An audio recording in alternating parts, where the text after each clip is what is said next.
નમસ્કાર વિદ્યાર્થીની બહેનો, ચેપ્ટર 10 માં આજે આપણે અસમાન જાતિ પ્રમાણની સમસ્યા ભણવાની છે. અગાઉ મેં તમને કીધું છે કે આ ચેપ્ટરમાં કુલ 3 સમસ્યાઓ ભણવાની છે. એમાંથી પહેલી સમસ્યા સામાજિક સમસ્યા અસમાન જાતિ પ્રમાણ. હવે આમ તો જોઈએ તો માનવીનો જન્મ એ સંપૂર્ણપણે જૈવિક અને કુદરતી ઘટના છે. વ્યક્તિએ દીકરીનો જન્મ લેવો કે દીકરાનો જન્મ લેવો એ વ્યક્તિની પસંદગીના ક્ષેત્રની બહારની વસ્તુ છે, સંપૂર્ણપણે કુદરતી વસ્તુ છે. અને આમાંય સંસાર રથના ચક્રના બે પૈડા એટલે સ્ત્રી અને પુરુષ. આ સંસાર રૂપી રથના બંને ચક્રોમાં સમાનતા અને સંતુલન હોય એ અતિ જરૂરી છે. સમાજ વ્યવસ્થાને આગળ ચલાવવી હોય, આગળ ધપાવવી હોય તો બંને ચક્રોમાં સમાનતા હોવી જોઈએ અને તો જ સંસાર રથ આગળ ચાલે અને સમાજનું સાતત્ય જળવાય. પણ વાસ્તવિક રીતે ભારતીય સમાજમાં એવું જોવા મળતું નથી. કારણ કે વિજ્ઞાન અને ટેકનોલોજીના વિકાસને કારણે ઔદ્યોગિકરણ, શહેરીકરણ, શિક્ષણ, પશ્ચિમીકરણ, વૈશ્વિકરણ, આધુનિકરણ આ બધા પરિબળોને કારણે ભૌતિક ક્ષેત્રમાં જેટલી ઝડપથી પરિવર્તન આવેલું છે એટલી ઝડપથી અભૌતિક ક્ષેત્રે પરિવર્તન આવતું નથી.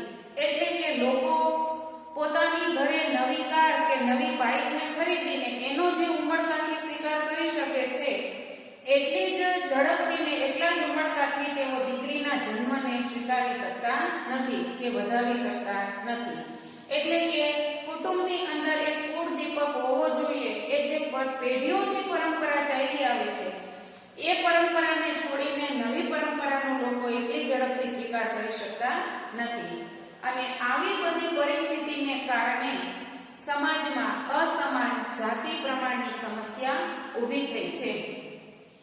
તો અસમાન જાતિ પ્રમાણ કોને કહેવાય? કે જ્યાં સ્ત્રીની સંખ્યા પુરુષોની સરખામણીમાં કાં તો વધારે છે અથવા તો ઓછી છે. હવે ભારતની વાત કરીએ તો ભારતનું એકમાત્ર કેરળ રાજ્ય 100% સાક્ષર છે અને કેરળમાં 1000 પુરુષોની તુલનામાં સ્ત્રીઓની વસ્તી વધારે છે. બાકીના ભારતના બધા જ રાજ્યોમાં સ્ત્રીઓની વસ્તી પુરુષો કરતા ઓછી છે, ઘટે છે. અને પરિણામે અસમાન જાતિ પ્રમાણની સમસ્યા ઊભી થઈ છે. એટલે કે પુરુષોની સંખ્યા વધારે છે અને સ્ત્રીઓની સંખ્યા ઘટે છે. અને પરિણામે ઘણી બધી ગંભીર સામાજિક સમસ્યાઓનો સામનો હાલમાં સમાજ કરી રહ્યો છે. અને આ સમસ્યાને જો અટકાવવામાં ન આવે તો ભવિષ્યમાં તેના વરવા પરિણામો સમાજે ભોગવવા પડશે. હવે સૌથી પહેલા તો આપણે અસમાન જાતિ પ્રમાણનો અર્થ જોઈએ, પછી એમના કારણો જોઈશું, પછી સમાજ પર તેની કેવી વિઘાતક અસરો થઈ છે તે જોઈશું અને ત્યાર પછી એ સમસ્યાના ઉકેલ માટેના ઉપાયો ભણીશું. તો સૌથી પહેલા અસમાન જાતિ પ્રમાણ એટલે શું? ટૂંકો પ્રશ્ન ખૂબ જ અગત્યનો છે અને આ પ્રશ્નનો જવાબ આટલો અહીંયા કરી લો એટલે તમારો 1 માર્ક કે 2 માર્કના પ્રશ્નમાં પૂછાય તો માર્ક પાક. જાતિ પ્રમાણ એટલે દર 1000 પુરુષોએ સ્ત્રીઓની સંખ્યા દર્શાવતું માપ એટલે જાતિ પ્રમાણ. હવે અસમાન જાતિ પ્રમાણ એટલે દર 1000 પુરુષોની તુલનામાં સ્ત્રીઓની ઘટતી સંખ્યા, એને કહેવામાં આવે છે ઘટતી અથવા વધતી સંખ્યા. આપણા ભારત દેશમાં તો વધારે સંખ્યા તો સ્ત્રીઓની છે ને, 1000 પુરુષોએ હંમેશા સ્ત્રીઓની વસ્તી ઘટે છે એટલે એને કહેવામાં આવે છે અસમાન જાતિ પ્રમાણ. જો વિચાર કરો 1000 પુરુષોએ સ્ત્રીઓની વસ્તી જો ઘટતી હોય, તમે બુકની અંદર જે કોષ્ટક આપેલું છે કોષ્ટકની અંદર 2001 થી 2000 ને 1901 થી 2011 સુધીની વસ્તી ગણતરીના આંકડા જોશો તો સમગ્ર ભારતમાં અને ભારતના બધા રાજ્યોમાં 1000 પુરુષોની તુલનામાં વસ્તી સ્ત્રીઓની ઘટે છે. જો 1000 સ્ત્રીઓની વસ્તી ઘટતી હોય તો 10,000 1 લાખ 10 લાખ 1 કરોડ 10 કરોડ અને 100 કરોડ ઉપરની ભારતની વસ્તી છે તો કેટલા કરોડ વસ્તી સ્ત્રીઓની ઘટે છે એનું તમે અનુમાન બાંધી શકો. હવે ભારતની એમાં ગુજરાતની જ વાત કરીએ તો ગુજરાતના અમુક જિલ્લા અને એના અમુક તાલુકા તો એવા છે કે જ્યાં 1000 પુરુષોએ 0 થી 6 વર્ષની વયના બાળકોના વય જૂથના સર્વે કરેલા છે સમાજશાસ્ત્રીઓએ બાળકીઓનું પ્રમાણ ઘટે છે. કેટલાક તાલુકા તો એવા છે કે જેમાં 700 થી 750 ની વચ્ચે આ પ્રમાણ આવી ગયું છે. 1000 બાળકોએ છોકરાઓની સરખામણીમાં જો 250 જેટલી છોકરીઓ ઘટતી હોય તો એની ગુજરાતની કુલ વસ્તી છે 6 કરોડની 6.5 કરોડની છે, તો કેટલી છોકરીઓની વસ્તી ઘટે? અને એ લોકો જ્યારે લગ્નની ઉંમરે પહોંચશે ત્યારે પરણવા લાયક ઉંમરના જે છોકરાઓ જે યુવાનો છે, યુવાનોને સામે પાસે પાત્ર પસંદગીમાં મુશ્કેલી પડે છે. લગ્નને લાયક પાત્ર મળતું નથી. જેના વરવા પરિણામો આપણી આસપાસના સમાજમાં આપણે જોઈએ છીએ. કેટલા બધા યુવાનો અપરિણિત રહી જાય છે અને એમાં ક્યાંક ને ક્યાંક અસમાન જાતિ પ્રમાણ જવાબદાર છે. હવે અસમાન જાતિ પ્રમાણના ની સમસ્યાના કારણો જોઈએ તો કુલ 7 કારણો છે. એમાં સૌથી પહેલું કારણ જોઈએ તો ભારતની અંદર પિતૃસત્તા કુટુંબ વ્યવસ્થા પ્રવર્તે છે. પિતૃસત્તા કુટુંબ વ્યવસ્થા કોને કહેવાય તો તમે 11મા ધોરણમાં ભણી ગયા છો. જ્યાં કુટુંબની અંદર સર્વે સર્વા પુરુષ હોય, પુરુષને પ્રાધાન્ય મળતું હોય, મિલકતનો વારસદાર નક્કી કરવાનો અધિકાર પુરુષને હોય, વંશવેલો આગળ વધારવાની બાબતના મહત્વના નિર્ણયો છે એમાં ક્યાંય સ્ત્રીને સામેલ કરવામાં આવતી નથી. પુરુષના નિર્ણયો અંતિમ નિર્ણય ગણાય છે. એટલે પરિવારની અંદર એક કુળદીપક હોવો જોઈએ એવી અપેક્ષા રાખવામાં આવે છે, પણ ત્યાં દીકરીના જન્મને આવકારવામાં આવતો નથી અને પરિણામે દીકરાની અપેક્ષામાં વસ્તી વધતી જાય છે અને એ દીકરાને કારણે કુટુંબનો વંશવેલો આગળ વધે છે એવી માન્યતા છે. એટલે અસમાન જાતિ પ્રમાણનું સૌથી મહત્વનું કારણ છે ભારતની અંદર પુરુષ પ્રધાન સમાજ વ્યવસ્થા અથવા તો પિતૃસત્તા કુટુંબ વ્યવસ્થા, જેમાં મહત્વના નિર્ણય લેવાના તમામ અધિકારો પુરુષો પાસે હોય છે. કયા સંતાનને દીકરીને જન્મ આપવો કે દીકરાને જન્મ આપવો તેનો જન્મ આપનારી ખુદ સ્ત્રીને પણ અધિકાર નથી. એની પસંદગી આપવાનો અધિકાર છે પુરુષને છે. પરિણામે પણ સમાજ વ્યવસ્થામાં સ્ત્રીઓની વસ્તી ઘટે છે. દીકરાનો જન્મ થઈ જાય પછી દીકરીની અપેક્ષા રાખવામાં આવતી નથી. 2. લિંગભેદ. લિંગભેદ એટલે આ સ્ત્રી ને આ પુરુષ એવા ભેદભાવ ભારતીય સમાજમાં પ્રવર્તે છે.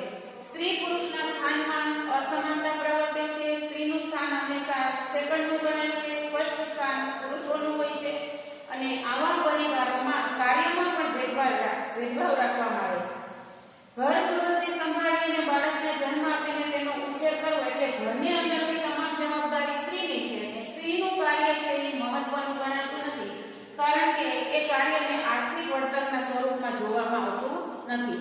પુરુષ છે ઘરની બહાર કમાવા જાય છે એટલે એ આર્થિક વળતર લાવે છે અને વળતર લાવે છે એનું કાર્ય વધારે મહત્વનું છે એવું માનવામાં આવે છે.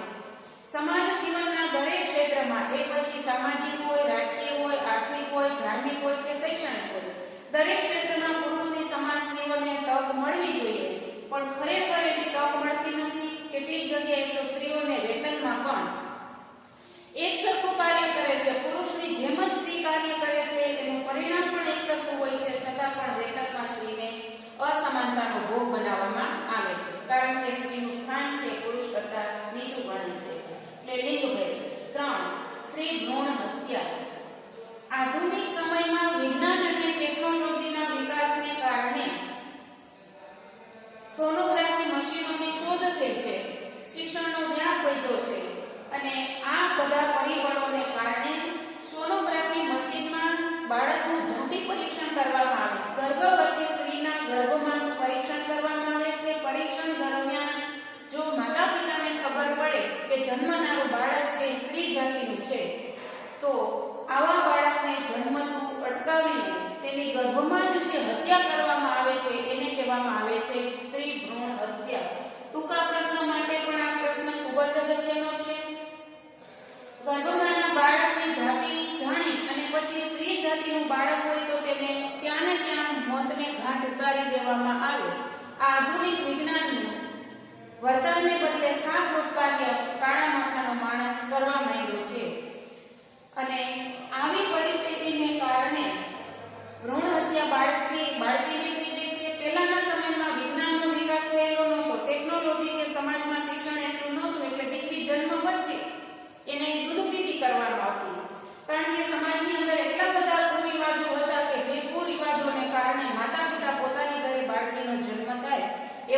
ઈચ્છતા હતા. પછીના ટોપિકમાં આપણે જોશું કયા કુરિવાજો હતા કે જેને કારણે દીકરીના જન્મને આવકારવામાં આવતો નહોતો. તો ભ્રૂણ હત્યા થાય છે અને પરિણામે પણ સમાજમાં સ્ત્રીઓની વસ્તી ઘટે છે. ભારતના ઘણા બધા એવા ઉત્તર પશ્ચિમના રાજ્યો છે કે જેની અંદર રાજસ્થાન, હરિયાણા, ચંદીગઢ, ઉત્તર પ્રદેશ આવા ઘણા રાજ્યોમાં સ્ત્રીઓની વસ્તી એકદમ ઘટી ગઈ છે, કારણ કે જન્મીને દીકરીને મોટી થવાનો અવકાશ મળતો નથી. અને ઘણા ગામની અંદર 20-20 વર્ષ સુધી ગામડાઓમાં કોઈ વરરાજો જાન જોડીને આવતો નથી, કારણ કે દીકરીને જન્મીને મોટી થવા દીધી હોય તો કોઈ મુરતીઓને પરણવા આવે ને ઢોલ શરણાઈ નગારા વાગે ને આવા બનાવો સમાજમાં બને છે. એટલે ભ્રૂણ હત્યા પણ સ્ત્રીઓની વસ્તી ઘટવા માટે જવાબદાર છે. ત્યાર પછી ચોથું કારણ છે સામાજિક પરંપરાઓ અને સામાજિક કુરિવાજો. પરંપરાઓ એટલે એવી ઘણી બધી સામાજિક કુપ્રથાઓ છે કે જે સ્ત્રીના સ્થાનને લગતી છે. દાખલા તરીકે બાળ લગ્ન, દહેજ પ્રથા, સતી પ્રથા, દેવદાસી પ્રથા અને વિધવા પુનર્લગ્ન કરી શકે નહીં એવા કેટલાય કુરિવાજો 18મી અને 19મી સદીમાં ભારતમાં પ્રવર્તતા હતા. પરિણામે પરિવાર પોતાની નાની બાળકીના લગ્ન કરીને સાસરે મોકલી દે અને સાસરે જાય એટલે એને દહેજ આપવું ફરજિયાત હતું. જે પુત્રવધુ દહેજ ઓછું લાવે છે કે નથી લાવતી એને સાસરિયા દ્વારા માનસિક ત્રાસ આપવામાં આવે છે. શારીરિક માનસિક ત્રાસને કારણે આ તો સ્ત્રી પોતે આત્મહત્યા કરી લે છે અથવા તો તેને દહેજને કારણે બળજબરીથી મારી નાખવામાં આવે છે. અને આવી કુપ્રથાનો ભોગ પોતાની દીકરી બને એના કરતા તો દીકરીનો જન્મ જ ન થાય તો સારું એવું માતા પિતા ઈચ્છે છે, કારણ કે દહેજ એટલું બધું આપવું પડે છે. ઘણી વખત દીકરીના લગ્ન વખતે માતા પિતાએ પોતાની મિલકત જમીન હોય તો જમીન વેચીને દીકરીને દહેજ આપવું પડે. છતાં પણ દહેજની બે પુત્રવધુ વચ્ચે તુલના થાય છે અને જે પુત્રવધુ ઓછું દહેજ લાવે છે એને આત્મહત્યા કરવા માટે મજબૂર કરવામાં આવે છે અથવા તો સાસરિયા છે ને મોતને ઘાટ ઉતારી દે છે. પરિણામે દીકરીના જન્મને માતા પિતા આવકારતા નથી. સતી પ્રથા. પતિનું મૃત્યુ થાય તો પત્નીએ એની સળગતી ચિતા ઉપર બળીને મરી જવું એવા કુરિવાજો ભારતમાં પ્રવર્તે છે. દેવદાસી પ્રથા. મંદિરમાં સ્ત્રીને સેવા માટે એના પૂજારીઓને અર્પણ કરી દેવામાં આવે અને ત્યાં એનું શારીરિક અને જાતીય શોષણ કરવામાં આવતું હોય છે. વિધવા સ્ત્રી પુનર્લગ્ન ન કરી શકે. આવી અનેક કુપ્રથાઓને કારણે માતા પિતા પોતાની ઘરે દીકરીનો જન્મ થાય એવું ઈચ્છતા નથી અને પરિણામે પણ સમાજમાં અસમાન જાતિ પ્રમાણની સમસ્યા ઊભી થઈ છે. પરિવારની આર્થિક પરિસ્થિતિ. આમ તો વર્તમાન સમયમાં મોંઘવારી એ માજા મૂકી છે અને પરિણામે ગરીબ અને મધ્યમ વર્ગના લોકો તો પોતાના સંતાનોનું ભરણ પોષણ સારી રીતે કરી શકતા નથી અને સાથે તેને શિક્ષણ પણ આપી શકતા નથી. ઉચ્ચ વર્ગના લોકો પણ પોતાના ઘરે દીકરીનો જન્મ થાય એવું ઈચ્છતા નથી અને આવી આર્થિક પરિસ્થિતિ જ્યાં વધારે ગરીબ છે ત્યાં પરિવારમાં સંતાનો ઓછા જન્મે એવું પતિ પત્ની ઈચ્છે છે. અને આવા સંજોગોમાં ભારત એક પુરુષ પ્રધાન સમાજ છે. કુટુંબની અંદર કુળ દીપક તો હોવો જ જોઈએ એવી માન્યતા પ્રવર્તે છે. પરિણામે દીકરીના જન્મને આવા માતા પિતા ઈચ્છતા નથી અને દીકરીના જન્મને આવતો અટકાવે છે. આમ પરિવારની આર્થિક પરિસ્થિતિ પણ સ્ત્રીના અપમૃત્યુ માટે કે ભ્રૂણ હત્યા માટે જવાબદાર બને છે. હવે સ્ત્રી અપમૃત્યુ અને ઓનર કિલિંગના કિસ્સા. સ્ત્રીએ ક્યારે અપમૃત્યુ કે આત્મહત્યા કરવી પડે છે તેના માટે અગાઉ આપણે જોઈ ગયા. દહેજ પ્રથાને કારણે મોટાભાગની સ્ત્રીઓને આત્મહત્યા કરવી પડે છે અને આવી સ્ત્રીઓ, કારણ કે ભારતની અંદર પુરુષ પ્રધાન સમાજ વ્યવસ્થા છે એટલે દીકરાના જન્મને જેટલો આવકારવામાં આવે છે એટલો જ દીકરીના જન્મને આવકારવામાં આવતો નથી. જોકે વર્તમાન સમયમાં તો નરેન્દ્ર મોદીના પ્રયત્નથી બેટી પઢાઓ, બેટી બચાવો આવા બધા દીકરીના વાલી દીકરી યોજના એવી ઘણી બધી સરકારે પ્રેરણાત્મક યોજનાઓ શરૂ કરી છે કે જેને કારણે ધીમે ધીમે દીકરીના જન્મનું પ્રમાણ વધવા માંડ્યું છે. પણ સ્ત્રીના અપમૃત્યુના બનાવમાં સૌથી મહત્વનું કારણ છે દહેજ પ્રથા અને સતી પ્રથા. જેવી રીતે તો સ્ત્રી પુરુષ કરતા મજબૂત હોય છે, ઘણું બધું જીવી જાય છે, પણ જીવવા માટેનું એની પાસે કોઈ પ્રેરક કારણ હોતું નથી. કુટુંબની સ્થિતિ અને કુરિવાજ રિવાજો સ્ત્રીને આત્મહત્યા તરફ લઈ જાય છે.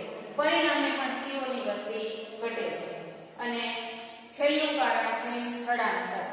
ભારતની અંદર જે પછાત પ્રાંતો છે, પછાત રાજ્યોમાંથી વિકસિત રાજ્યોમાં લોકો રોજગારી મેળવવા માટે સ્થળાંતર કરે છે. હવે સ્થળાંતર કરીને જનારા લોકોમાં પુરુષોનું પ્રમાણ વધારે હોય છે. સ્ત્રીઓએ તો પોતાના વતનમાં જ સાસુ સસરાની સેવા કરવાની હોય છે અને બાળકોને જન્મ આપીને તેનો ઉછેર અને ઘર ગૃહસ્થી સંભાળવાની હોય છે.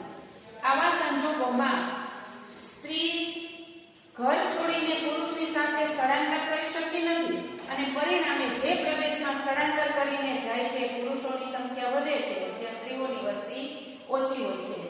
હવે ભાવનગરના અલંગ શિપ બ્રેકિંગ ની અંદર મજૂરી કરનારા મોટા ભાગના જે મજૂરો છે પર પ્રાંતમાંથી એટલે કે ગુજરાતની બહારથી આવેલા પુરુષ મજૂરો છે એ પોતાની સાથે પોતાની સ્ત્રીઓને લાવી શકતા નથી.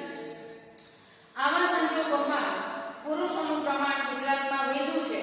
એ જ રીતે એક દેશમાંથી બીજા દેશમાં, એક રાજ્યમાંથી બીજા રાજ્યમાં સ્થળાંતર કરીને જનારા લોકોમાં પુરુષોનું પ્રમાણ વધારે હોય છે, સ્ત્રીઓનું પ્રમાણ ઓછું હોય છે. વિદ્યાર્થીની બેન, અહીંયા અસમાન જાતિ પ્રમાણનો અર્થ અને એના વિવિધ પ્રકારના કારણોમાં કુલ આપણે 7 કારણો ભણ્યા છીએ. તમારે આ પ્રશ્નનો જવાબ મોટા પ્રશ્ન માટે કરવાનો છે. 3 સમસ્યા ભણવાની છે, એમાંથી કોઈ પણ એક સમસ્યા તમને 5 માર્કના પ્રશ્નમાં પૂછાય. એટલે અહીંયા એક સમસ્યા એના કારણો હજી આપણે ભણ્યા છીએ.